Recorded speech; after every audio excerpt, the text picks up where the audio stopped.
Quite a number of my clients are experiencing difficulty navigating their relationships with their adult daughters. So I wanted to make this video especially to be able to help those clients directly. So I want you to recognize where codependency is playing into this.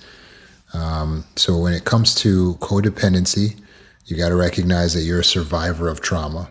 So your viewpoint on relationships, on love, on the importance of the other people in your life can sometimes get a little bit skewed by trauma. So I want you to first hold on to that and kind of recognize that. So in codependency, one person can overfunction and be overly responsible for the relationship or the other person. They'll make themselves responsible for the other person's emotions or decisions or happiness, while the other person underfunctions. Basically doesn't really try hard in the relationship, doesn't put in a lot of effort into the relationship, maybe has an attitude. Does that sound familiar? Maybe the other person who's underfunctioning, in this case probably your adult daughter, who doesn't have the same level of CPTSD that you might have, which is a credit to your parenting. They're more independent minded, a little bit more able to center themselves, although I'm not going to go as far as to call them self-centered. But we have to recognize that this is a sign that they have the capacity to be independent and to not be codependent. And we should see that as a good thing. We should see that as a victory in our efforts to raise them. So recognize that you're a trauma survivor, and that can create a subconscious need to control or overly nurture others as a way of finding stability. It can also cause you to rely on other people for your identity, for your sense of self. You could be actually relying on your daughter for validation, for love, for identity, for soothing or companionship.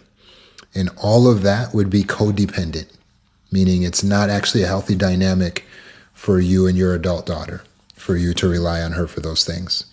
When you think about it, it's also not fair.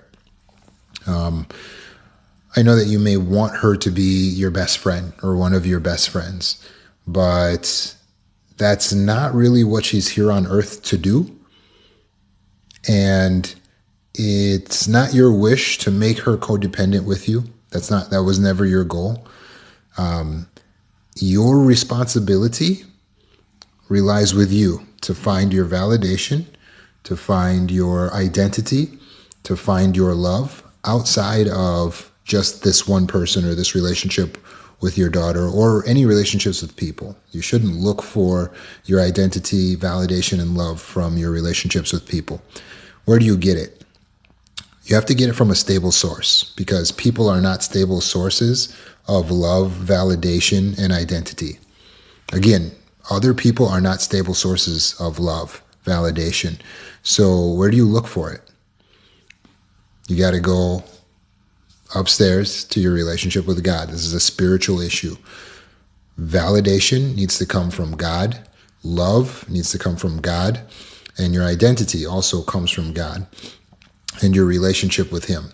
Second, you are the one person who's constant in your life.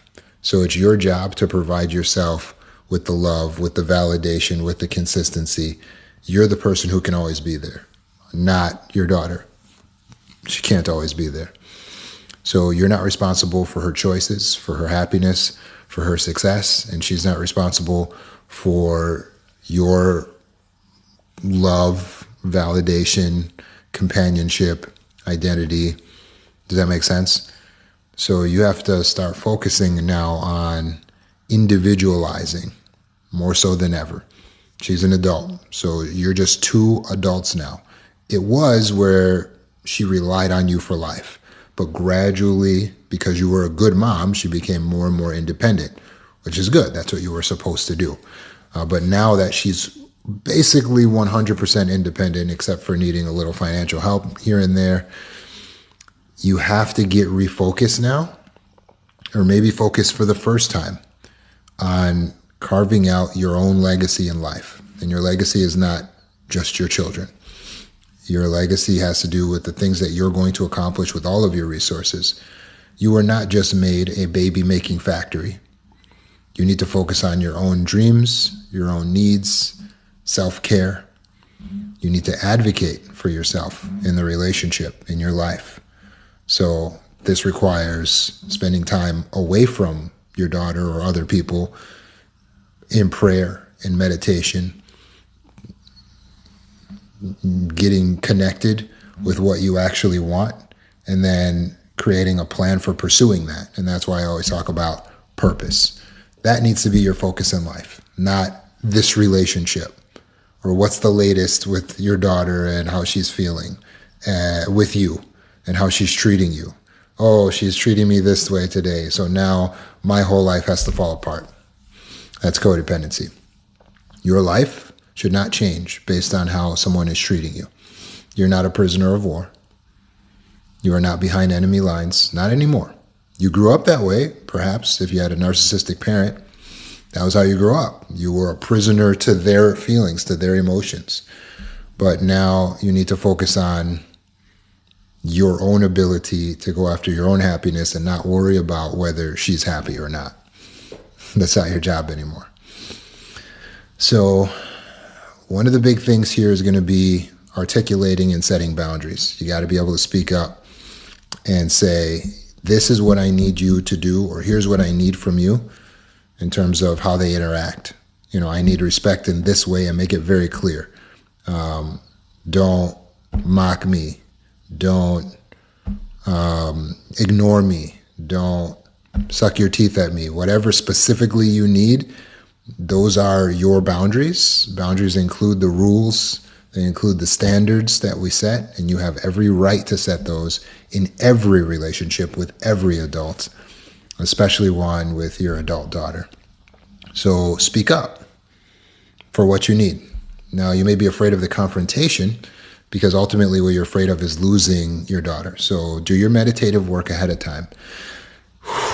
What if I lost her? So what if I lost her? What if she decided to go off and leave the house or move away from me or not talk to me for a while? So what? Get yourself to a point where you're no longer fearing it morbidly. You need this because in order to be able to enforce a boundary, you have to be willing to lose the person, because you have to be able to remove access to yourself and your resources, which means there's going to be some distance between you and the person, and they may react and try to remove access to their resources. So you have to prepare yourself instead of just fearing it and doing nothing and freezing in the circumstance. You have to recognize that this is a part of our individuation from our relationships with our adult children. We need to cut off access to our resources at a certain point, especially if they're not going to respect your boundaries and your standards. Does that make sense? So first of all, get okay with the fact that you may have to pull away or walk away. It probably won't come to that, but it could. So be okay with that. And then you can set your boundaries because now it's backed by something. You're ready to enforce it. When you set your boundaries, or assert, as I say, you speak up, tell them what it is, bring them into a conversation, calmly explain.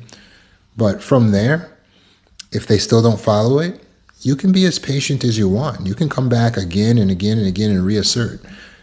Your assertion of the boundaries is a loving action because you are telling them what they need to do to continue to have access to you.